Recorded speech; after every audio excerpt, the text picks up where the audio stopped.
Before Earth was a planet, before it was mapped, measured, or named, it was breathing, circulating, regulating itself in perfect balance, not as an object floating in space, but as a living system. We were taught to see Earth as land, as resource, as property. But what if that was the greatest misunderstanding in human history? What if Earth is not something we live on, but something we live within? Just as cells live within your body, you live within Earth. She has system, she has cycle, she has memory, she has intelligence. And today, she is responding, not with anger, not with punishment, but with signals. This film is not about fear. It is about recognition. Because the moment we understand Earth as a living organism, everything changes. Your body is not random. It has organs, each with a role. It has fluids, constantly circulating. It has temperature regulation, waste removal, self-repair. Earth functions the same way. The oceans are not just water. They are circulatory systems, moving heat, nutrients, and life across the planet. The forests are not scenery. They are lungs, regulating oxygen, carbon, and climate. The soil is not dirt. It is a living skin rich with microorganisms that sustain every ecosystem. The atmosphere is not empty space. It is Earth's protective membrane, shielding life from radiation while maintaining breathable balance. Nothing exists without purpose.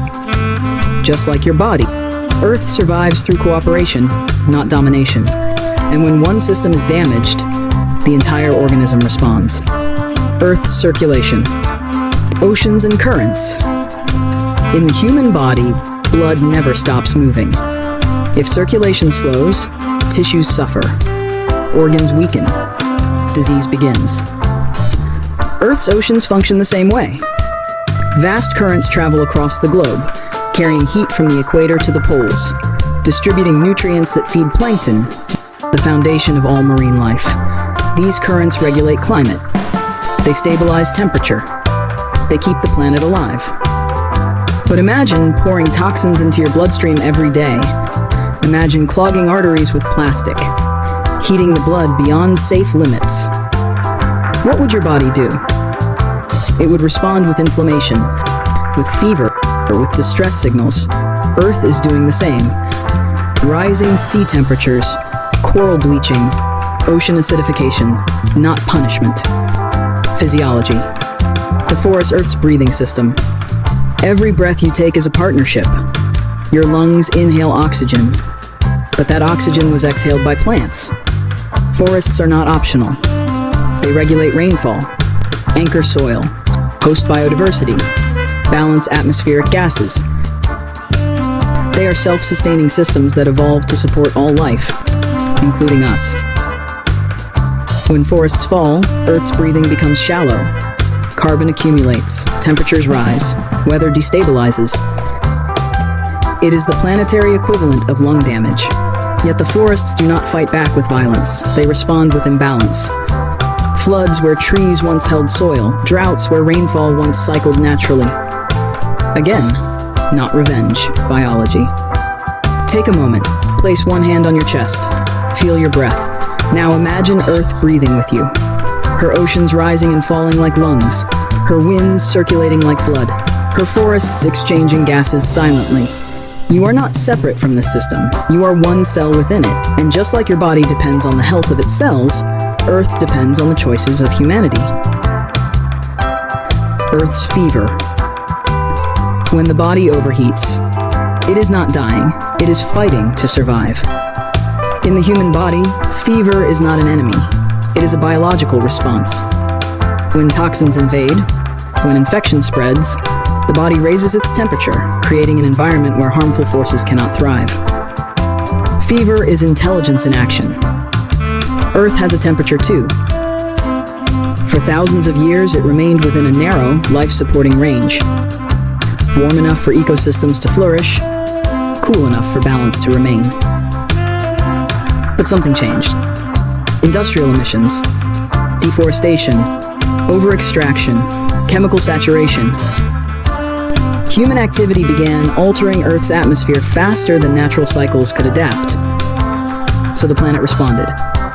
not emotionally, not politically, biologically. Rising global temperatures are not Earth breaking down, they are Earth regulating itself. Heat waves, melting ice, shifting climates. These are symptoms, not causes. Just as a fever forces rest and detoxification, Earth's fever is forcing humanity to pause, rethink, and realign. Ancient cultures understood this. They spoke of Earth as mother, not metaphorically, but functionally. A mother responds when her children are in imbalance, not with hatred, but with correction. Earth's immune system. What if storms, fires, and floods are not chaos, but cleansing? Your immune system is invisible, yet it works every second of your life. White blood cells patrol. Inflammation isolates damage. Heat neutralizes threats. Waste is removed. Earth has an immune system too. Wildfires clear diseased forests. Floods redistribute nutrients. Storms release built-up atmospheric pressure. Volcanic eruptions renew soil with minerals. To the untrained eye, these look like disasters. To nature, they are restoration mechanisms. Indigenous wisdom never called these events natural disasters. They called them natural responses.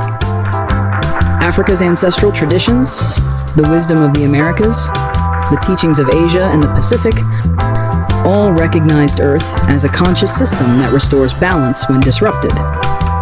Modern humanity forgot this language. We labeled symptoms as enemies. We fought the immune response instead of removing the toxin. And so the responses intensified. Not because Earth is cruel, but because imbalance requires correction.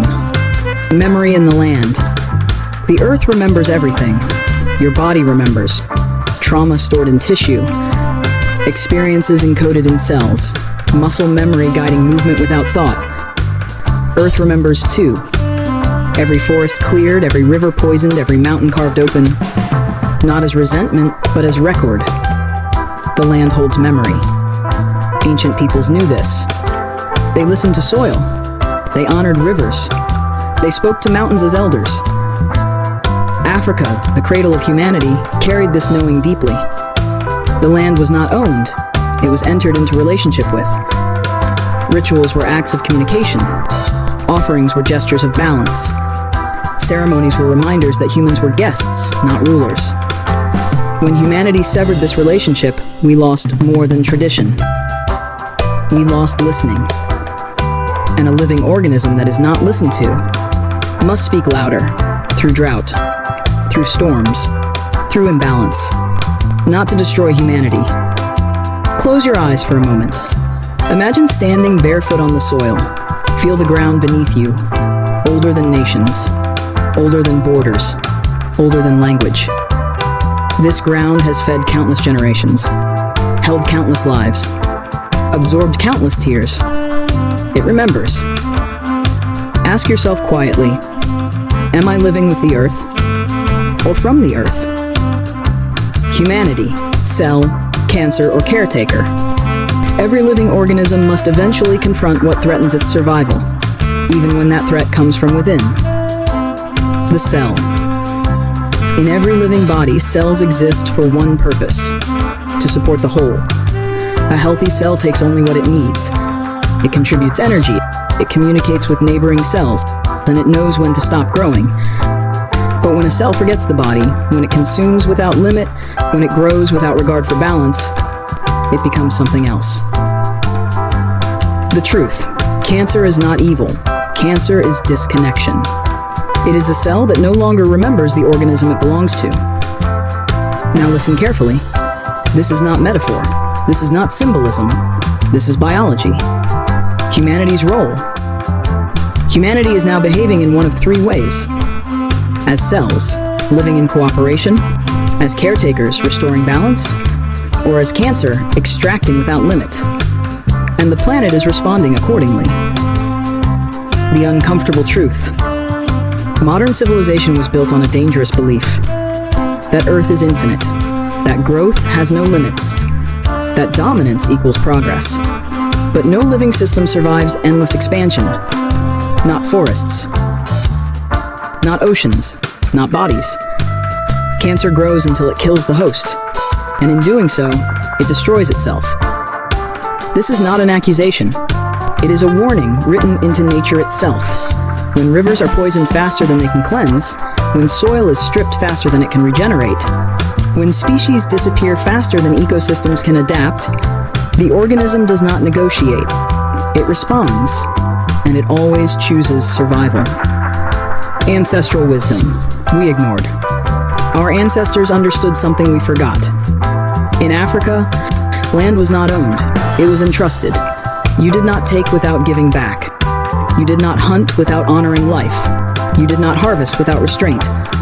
The moment balance was forgotten, nature corrected the behavior. Civilizations did not collapse because Earth failed them. They collapsed because they failed Earth. And history is repeating itself, this time on a global scale. The choice that still exists. Here is the truth most people avoid. Humanity is not doomed, but the way we are living is. Earth does not need saving. We do. The planet will survive with or without us. So the question is simple. Will we evolve into caretakers, or will Earth remove what threatens its balance? Because every living organism eventually does. This is not prophecy, it is biology. Guided Reflection 3. Accountability. Ask yourself, honestly, if Earth were a body, would my way of living be healing it or exhausting it? And if every human lived the way I do, what kind of planet would exist? There is no guilt in this question, only responsibility. Technology vs. nature, the false war. The problem was never technology. It was forgetting who it must serve. Humanity tells itself a dangerous story, that technology and nature are enemies. This belief is false. Nature is the original technology. Every invention humanity has ever created was copied from Earth. Flight from birds, architecture from termite mounds, networks from forests and neural systems, energy from the sun. Technology only becomes destructive when it disconnects from natural law.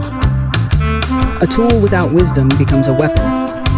When technology extracts without regenerating, when it accelerates without awareness, when profit outruns balance, the tool turns against its maker. But aligned with nature, technology becomes medicine. Renewable energy mirrors the sun's generosity. Circular economies imitate forest cycles. Biomimicry restores intelligence to design. The question is not technology or nature. The question is, will technology remember the Earth that gave it birth? Africa's original Earth sign. Long before modern science named the laws, Africa lived them. Africa is not behind the world.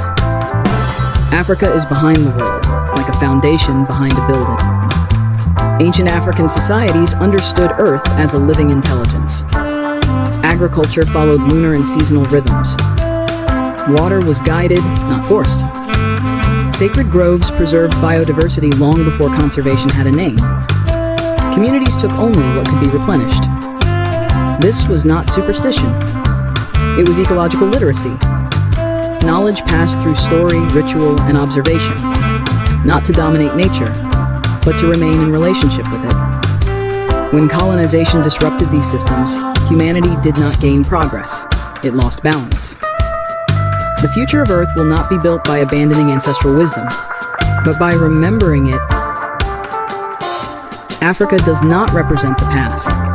Africa represents the missing chapter of humanity's future. Healing the planet by healing ourselves. You cannot heal the Earth with the same consciousness that wounded it. The Earth does not need heroes. It needs participants.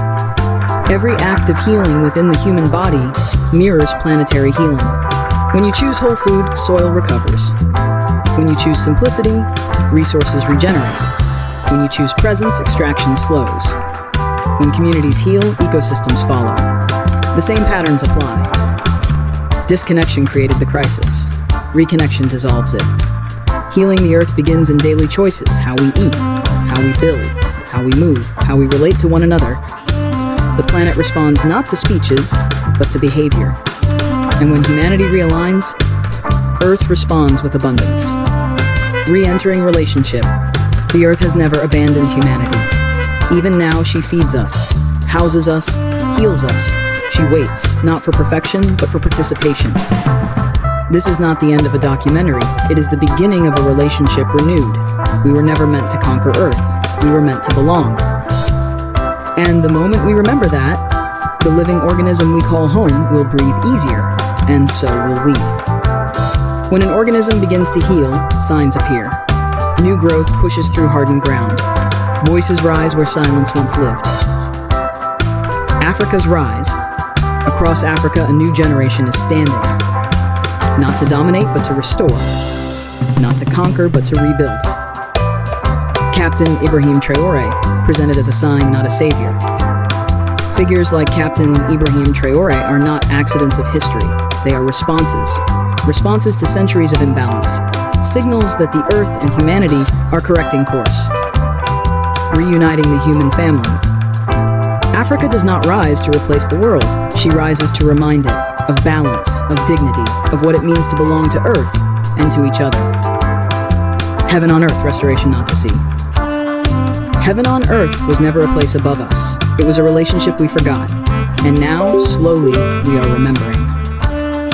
Welcome to the Health Redeemer, where healing the body and healing the Earth are one journey. Like, subscribe, and share, so this knowledge can restore life where it's needed most.